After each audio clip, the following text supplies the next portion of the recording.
to the next question. A causal system is defined by the difference equation y of n plus 1 by 4 y of n minus 1 is equal to x of n plus 1 by 2 x of n minus 1. Okay, so in this problem has three questions. First question is find the system function h of z and its ROC. ROC is region of convergence. Second question, find the unit sample response of the system. Unit sample response means the impulse response, h of n. And last question is find the frequency response and determine its magnitude and phase. Okay, so this is the question I'm going to do.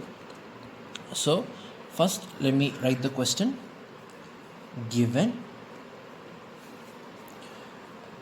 y of n plus 1 by 4 y of n minus 1 is equal to x of n plus 1 by 2 x of n minus 1.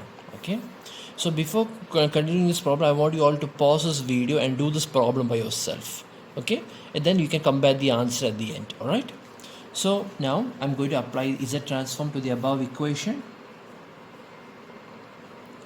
Applying Z transform to the above equation.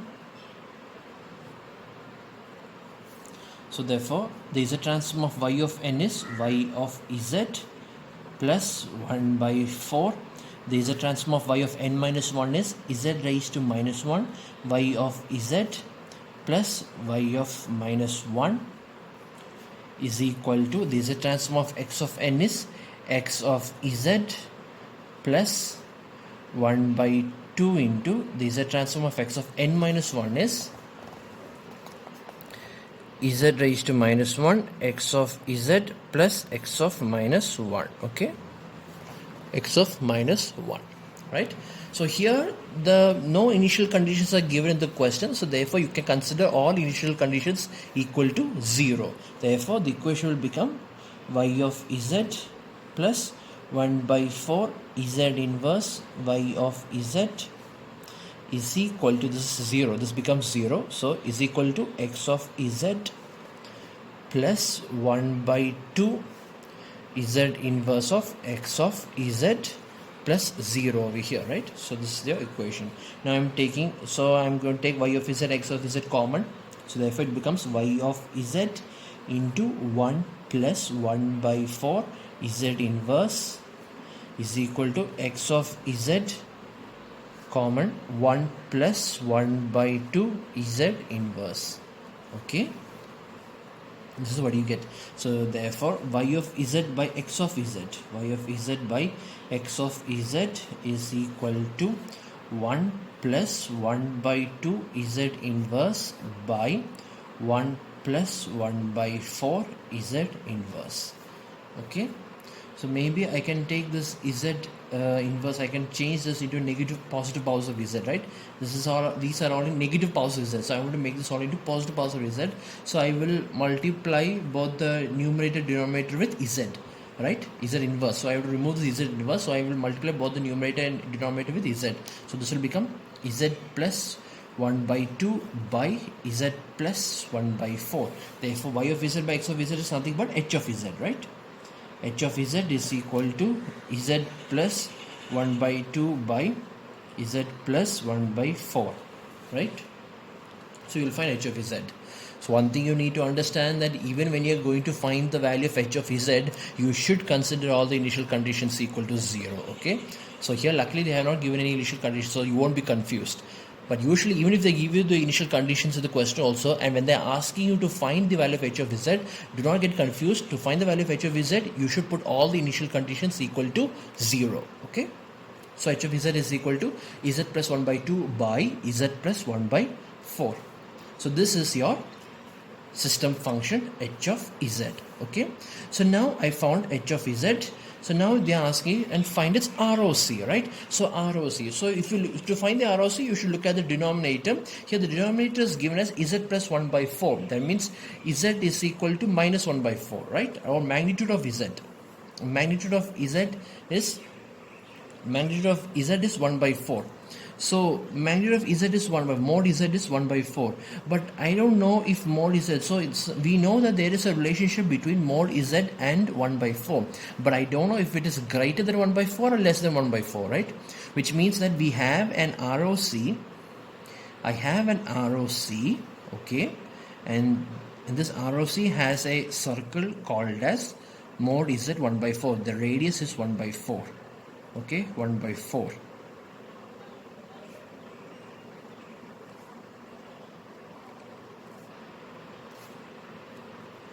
Real part of z, this is imaginary part of z. So this is your ROC, okay, 1 by 4 minus 1 by 4. But the thing is, I don't know if it is greater than 1 by 4 or lesser than 1 by 4. But to understand that, you should look at the question, and in the question they said a causal system is defined by the difference equation. So when you see the system is a causal function, then immediately you should understand that magnitude of z is greater than 1 by 4. Greater than 1 by 4. Why it is greater? Because according to the properties of ROC, if a system is causal, then the ROC will always be external to the outermost pole. Here there is only one pole, and that pole is mod z equal to 1 by 4. So which means that the ROC is outside that pole or outside that circle. Therefore, this is your ROC. Okay, this is your ROC.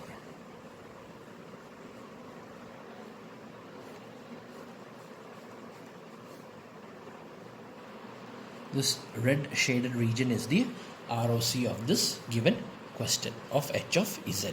Okay, so now I found my system transfer function, and I found my system transfer function, and I found my ROC. So now next I'm going to find the I'm going to do second question, that is find the unit sample response. Okay, so to find the unit sample response, we know that h of z, right? H of z that I have found is nothing but z plus 1 by 2 by z plus 1 by 4.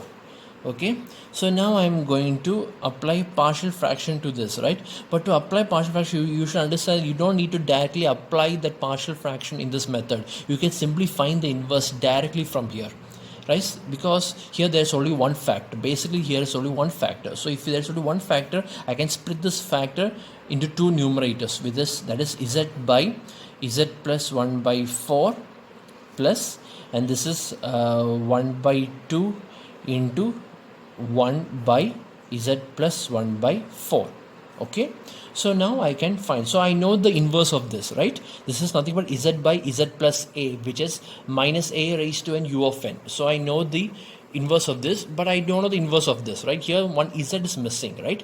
Z is missing. So since one z is missing, what I'm going to do is I'm going to make it z by z plus 1 by 4 plus 1 by 2 z inverse into z by z plus 1 by 4.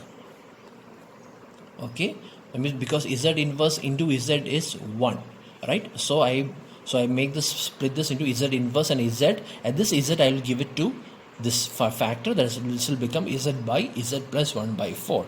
Okay, so in other words, so now if I want, I can take the z inverse, right? But so what is z raised to minus 1 into x of z? What is z z raised to minus 1 into x of z? This is nothing but the z transform of x of n minus 1, right? This is the z transform. This is the z transform of x of n minus 1. Or in other words, this can be written as,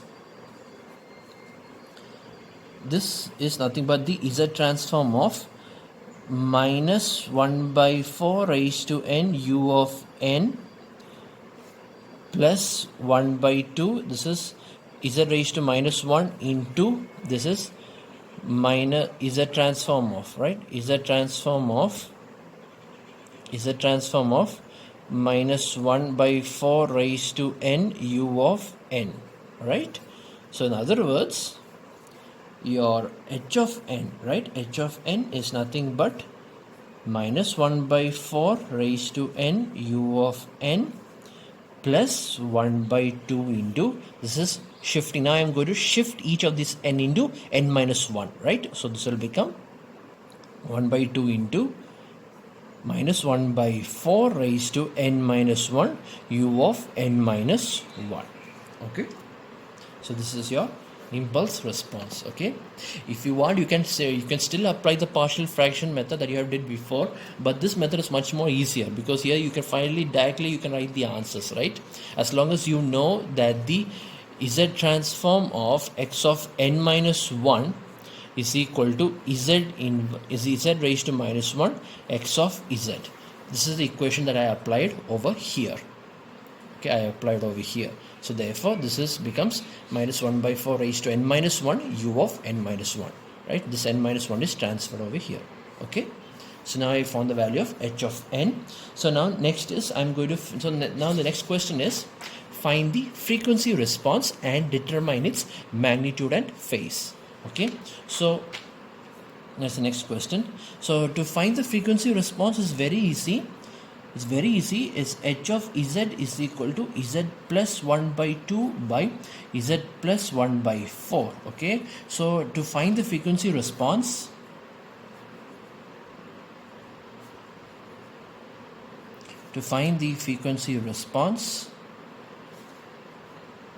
put z is equal to e raised to j omega. That's all.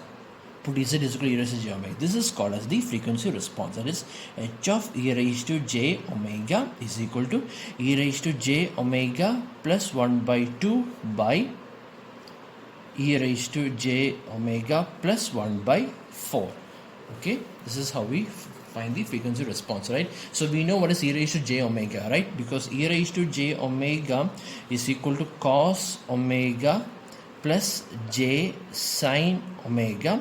So I'm going to substitute that over here. So this will become h of e raised to j omega is equal to, this will become cos omega plus j sine omega plus 1 by 2 by, this will become cos omega plus j sine omega plus 1 by 4. Okay, so now I'm going to group the real part and the imaginary part of both the numerator and the denominator. So this will become cos omega plus 1 by 2 plus j sine omega by, this is cos omega plus 1 by 4 plus j sine omega, right? This is a plus jb by a plus jb, right? This is the equation of the equation. So this is what you call as the frequency response. Okay, this is called as the frequency response. So now they're asking us from the frequency response find the magnitude and phase, right? So it's very easy. Magnitude means magnitude of h of e raised to j omega. Magnitude of h of e raised to j omega, right? The magnitude of h of e raised to j omega is nothing but the magnitude of the numerator and the denominator, right? It is magnitude of cos omega plus 1 by 2 plus j sine omega by the magnitude of cos omega plus 1 by 4 plus j sine omega, right? This is called as the magnitude, right? So we know that the magnitude of a plus jb, magnitude of a plus jb is nothing but root of a square plus b square, right? So therefore the magnitude of h of e raised to j omega is nothing but root of, the numerator is cos omega plus 1 by 2, that is the real part, square plus sine omega, sine square omega by root of, this is cos omega plus 1 by 4 the whole square plus sine square omega. Okay, so this is your magnitude of h of z, right? Magnitude of the frequency response. So now if you want, you can open this expression, right? So this will become a square plus b, a plus b the whole square, right? So this is nothing but cos square omega plus, there will be 2 into cos omega plus 1 by 2 is cos omega itself, plus 1 by 4 plus sine square omega, by same thing over here also. Here you will get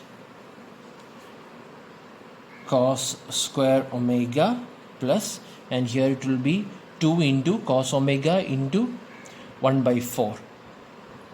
2 into cos omega into 1 by 4, which is nothing but it will become 1 by 2 cos omega, right? 1 by 2 cos omega plus, and then 1 by plus 1 by 16, right? Plus 1 by 16 plus sine square omega, right? Sine square omega. So you will get, so we know that cos square omega plus sine square omega is 1, right? 1. So 1 by 4 plus 1 is 5 by 4. Yes, 5 by 4. So you will get the numerator as cos omega plus 1 by 4 by, and this will become 1 by 2 cos omega into, and now 1 by 16 plus 1 is 17 by 16, right? So this will become plus 17 by 16. Or in other words, the magnitude of h of e raised to j omega can be written as, if I am going to write in the overall, it will become cos omega, this is 5 by 4, cos omega plus 5 by 4 by 1 by 2 cos omega plus 17 by 16, the whole raised to root of, right? So the whole raised to 1 by 2. So this is the magnitude of h of z, or the magnitude of the frequency response, right? Likewise, I'm going to find the phase also, the phase angle, right? Phase angle. So we know this, right? So how to find the phase angle is nothing but, this is tan inverse of this minus tan inverse of this, right? That's how we find tan inverse. So we know that the phase angle is tan inverse. It is represented as angle of h of e raised to j omega, which is nothing but tan inverse b by a, right? The angle of a plus jb is tan inverse b by a. So this is tan inverse of b is the imaginary part, which is sine omega. So sine omega by cos omega plus 1 by 2. Cos omega plus 1 by 2. Okay, minus, and now the denominator also, tan inverse b by a, b is sine omega, so minus tan inverse of sine omega by cos omega plus 1 by 4. This is the phase angle of the frequency response. Okay, so this is your final answer.